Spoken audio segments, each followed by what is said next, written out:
Hey guys, welcome to my channel, or should I say welcome back to all the subscribers that have been following this page since we were called Dear Pink TV. I know I have not posted any videos since I did like a full recap of my TEDx speaking engagement in Accra, Ghana, but I am back with a whole new rebrand of this YouTube page. We'll be talking about business, of course, since I am known as Life Coach Brittany. We'll be talking about beauty things and lifestyle stuff. So without further ado, let's go ahead and get into today's video, which is all about how to plan your 6- and 7-figure business year for the entire year. All right, guys, so there are 3 different things that I want to share with you guys in order to plan your 6- and 7-figure business year for 2021. Number 1, you want to make sure that you are doing a product and service analysis. I'll get into that a little bit later, how to actually do that.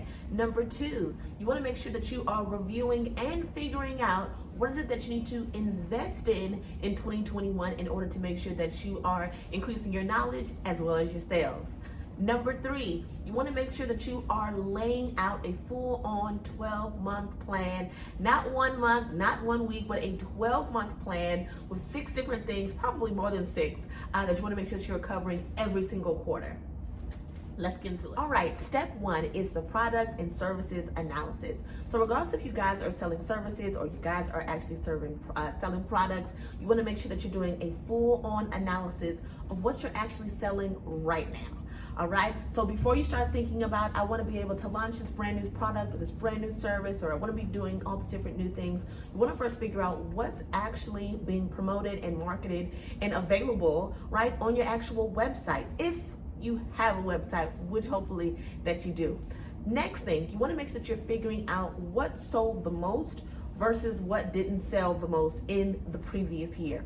So for example, let's pretend that you are a coach and you have actual services and packages and programs or digital templates and guides and things of that nature.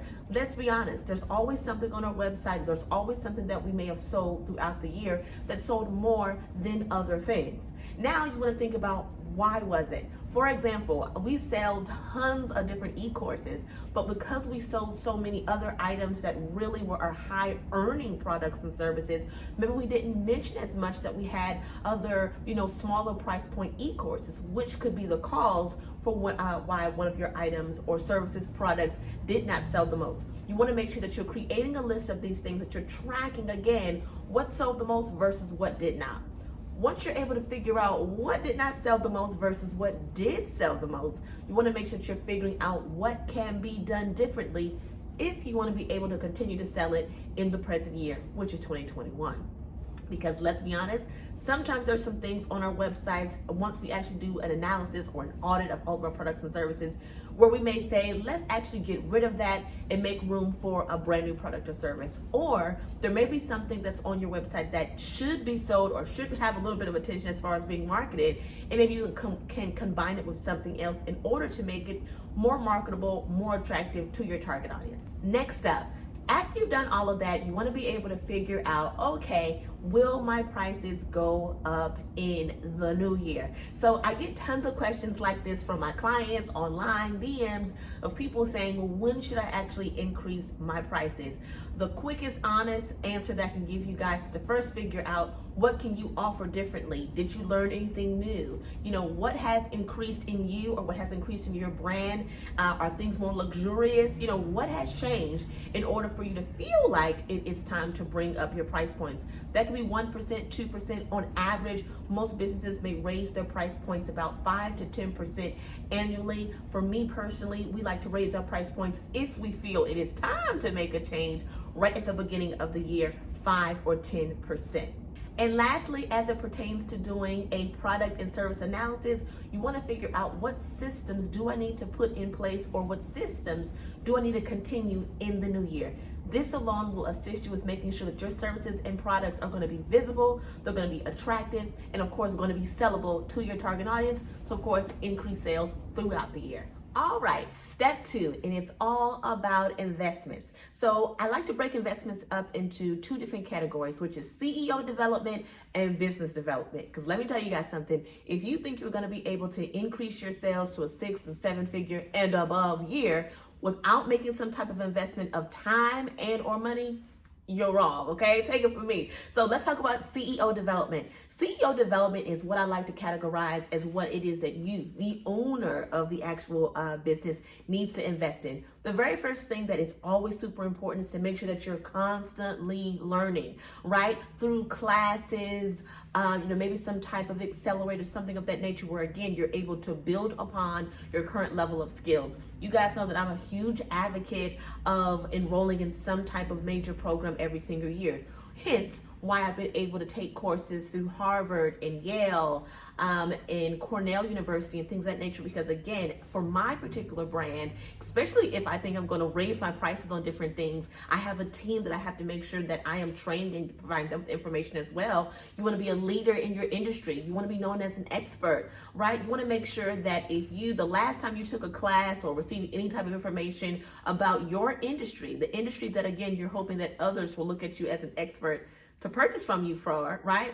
If the last time you took a class was 5 years ago, 6 years ago on the industry that you are looking to make a $1 million brand, you're behind, right? So you want to make sure that you're learning as much as possible throughout the year to make sure that you're up on whatever are the current trends or just different things within your industry that you want to know. The next thing is making sure that you're being a part of different groups. I have been able to connect with so many amazing clients, either for business coaching, consulting, those who are looking to enroll in some of our other programs like social media management, whatever. Long story short, I have found paying clients, all right, and customers inside these different Facebook groups. Now, let me say a little something about Facebook groups. I am not saying in any shape or form or fashion, because I've seen it done, right, that you join different Facebook groups in order to poach other people's members or anything like that, okay? It's completely ghetto. What you want to do is you want to make sure that you're being a part of these different Facebook groups so that you can just build organic, natural relationships. For example, I have 2 different groups, and in my group, obviously I do allow my group members to market the different things that they have going on. Not all Facebook groups will allow you to do that, but if nothing else, they're able to build a connection with another like-minded individual. And either they may come together and collaborate and partner on different things, which of course is great for both individuals' businesses.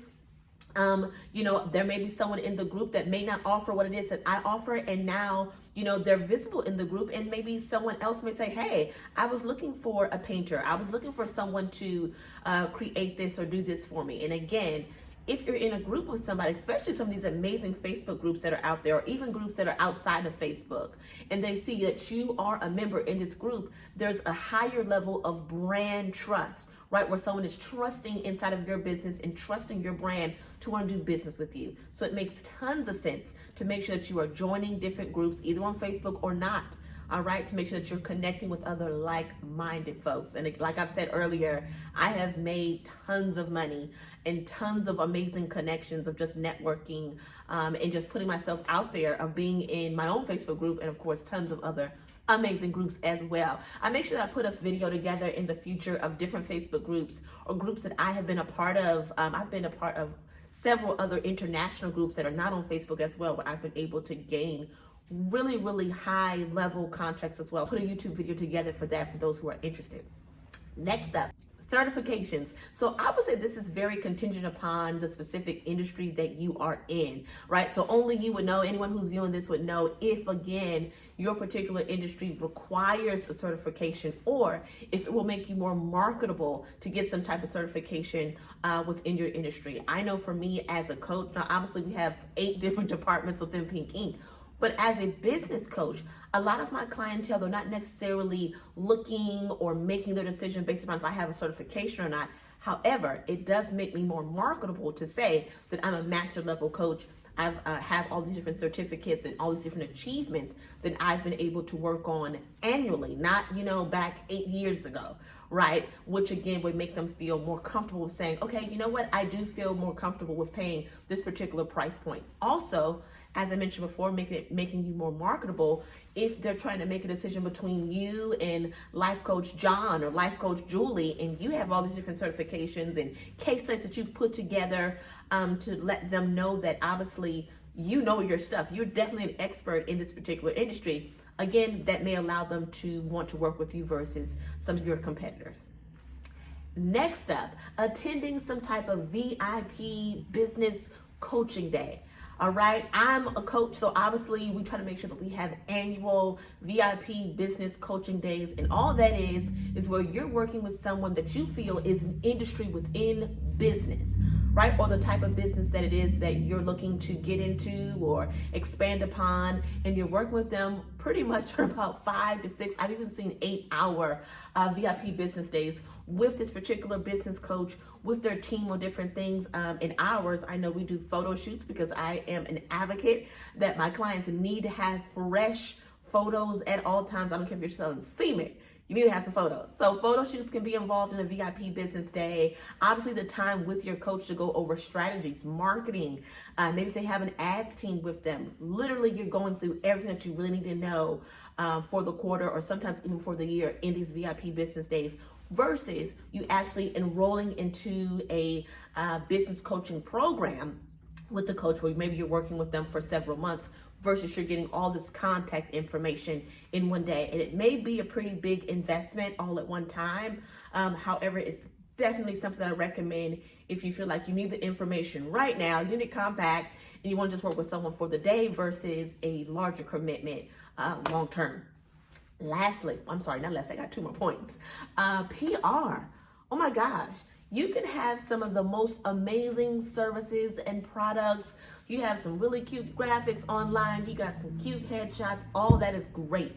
However, if you're really trying to make sure that the world or a certain demographic is able to view you as an expert, or you're trying to get yourself in front of a specific type of target audience, PR is the way to go.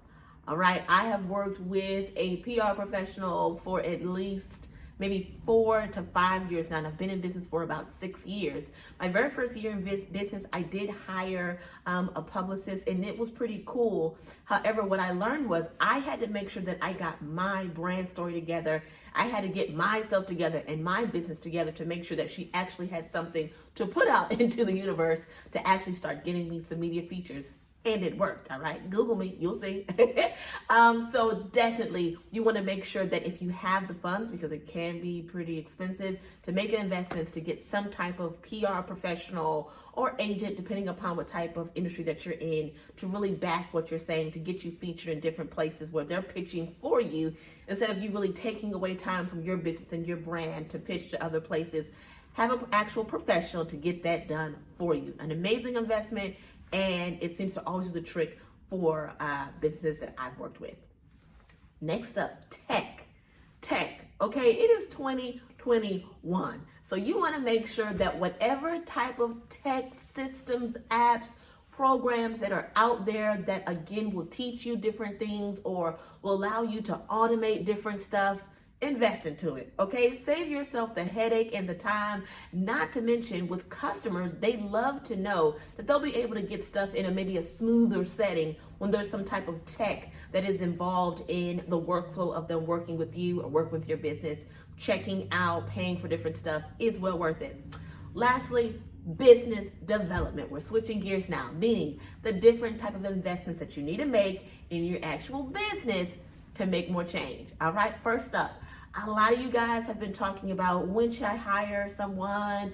I want to have a team to back me up and to do different things. Having a team definitely has allowed me to make well past 6 figures of actually having someone to do different tasks that either A, I don't know how to do, B, I don't have time to do, or C, I don't want to do, all right? Those are definitely good reasons to want to make sure that you're investing into a team.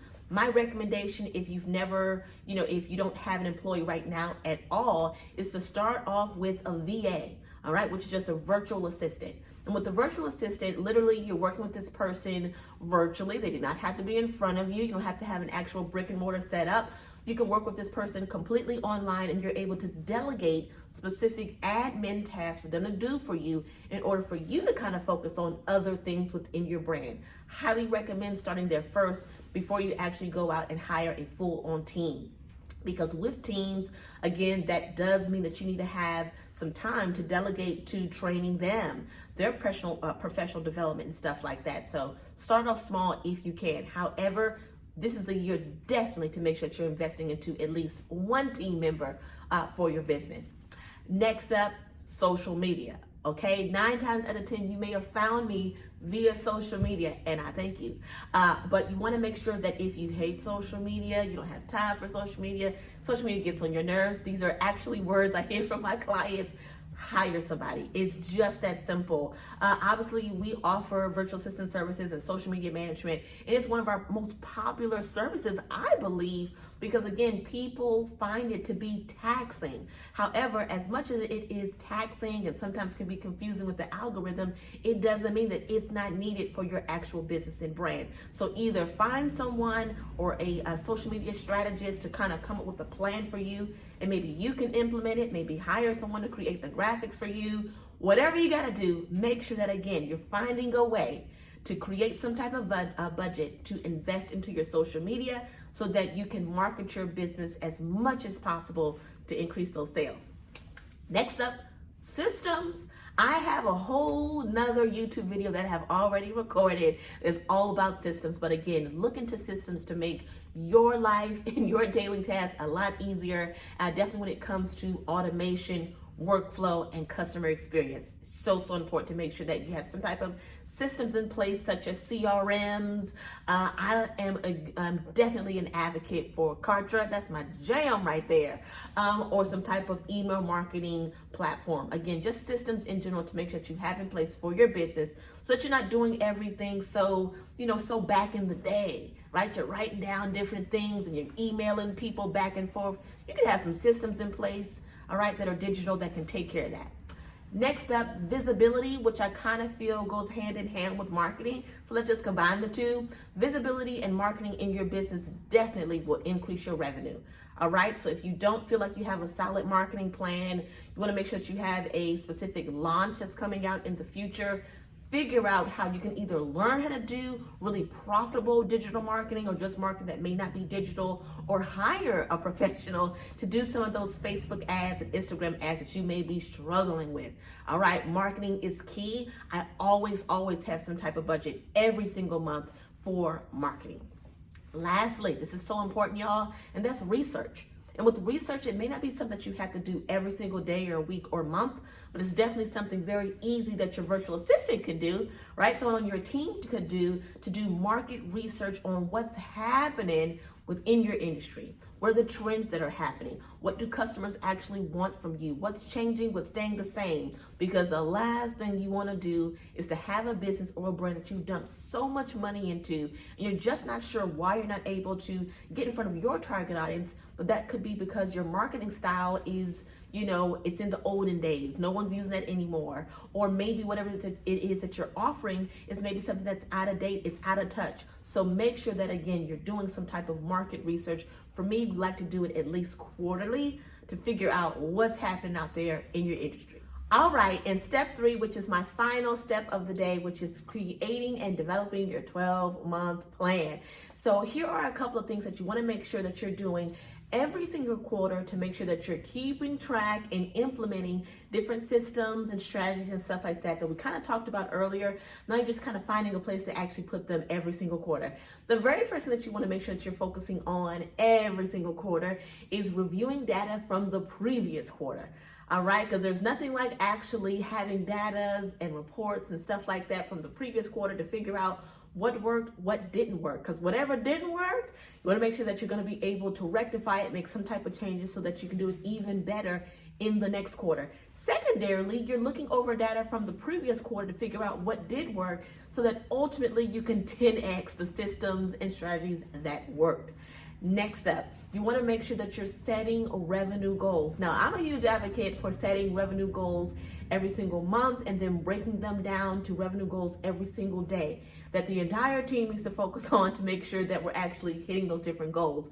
But obviously, in order to have an annual goal, you have to break it down into either a quarterly, monthly, or something like that. And again, to make it easiest for you guys is to have quarterly goals.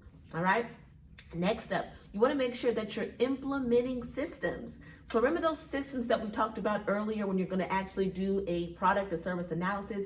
Here it is. You want to make sure that every single quarter, or you're figuring out where within your 12-month plan that you want to actually implement a system, and then you're actually checking in on those systems to see if they're actually working. Because if it is a system that may be some type of CRM, if it's not working for you, that may be an investment that you may not want to invest in anymore. Or again, it may be something where you want to switch it out to some type of other new system that may work better for you and your team. Next up, you want to make sure that you're hiring people.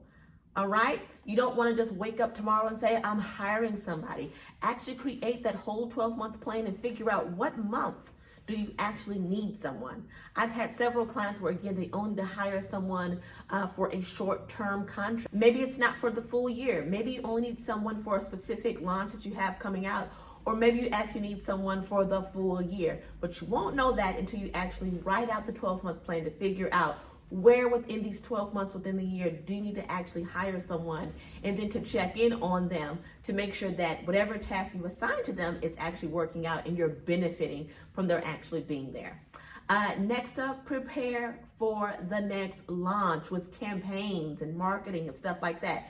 I like to make sure that we're doing this actually every single month versus actually every single quarter. Figure out whatever plan works best for you and your team.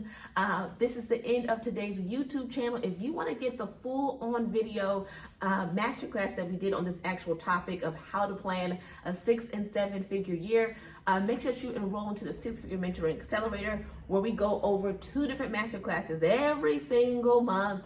There's different speaking engagements that we offer to everybody. There's all types of cool stuff where I go into depth on whatever type of topics that can relate to CEOs making more money throughout the year. Thank you for watching. Don't forget to like, share, and subscribe.